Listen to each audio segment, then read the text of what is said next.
Hey, I'm Tron and this is Word, the video series highlighting a chapter of the Bible a day. Today's chapter is Genesis 4.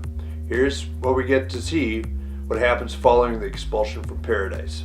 In 26 verses, the sons of Adam and Eve are born and grown into men. Both make offerings to God, but only Abel's is accepted. So in rage, Cain murders him. The ground cries out from Abel's blood, and God curses Cain. But God has mercy on Cain and marks him so that he will not suffer the same fate as his brother. We follow Cain's family and descendants. Adam and Eve gets another chance to replace the son they lost in Seth. The verse I want to highlight is verse 7, where God is talking to Cain after the rejected sacrifice, but before he murders his brother.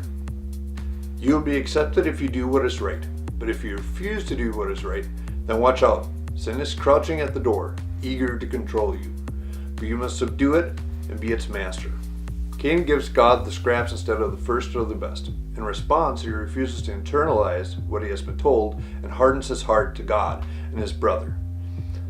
I take it this way. It's not just about what I can do wrong in my life, it's also about not doing what is right when I know the difference.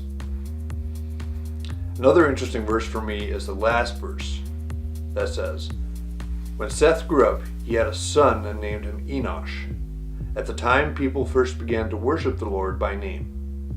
It seems as though God, from the time of the fall, when the close relationship between humans and God was broken and the first sons of Eve were born, a couple of centuries have passed, and until this point, God has been perceived perhaps more distant, but is now acknowledged as the Lord, or Yahweh.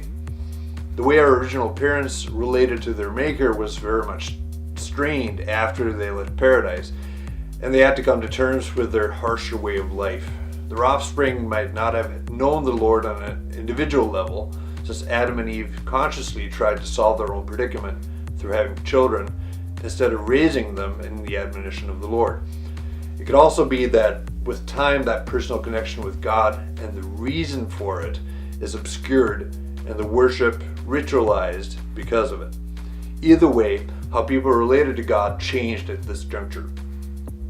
Tomorrow we will be looking closer at chapter 5, where we will see the genealogy of Noah.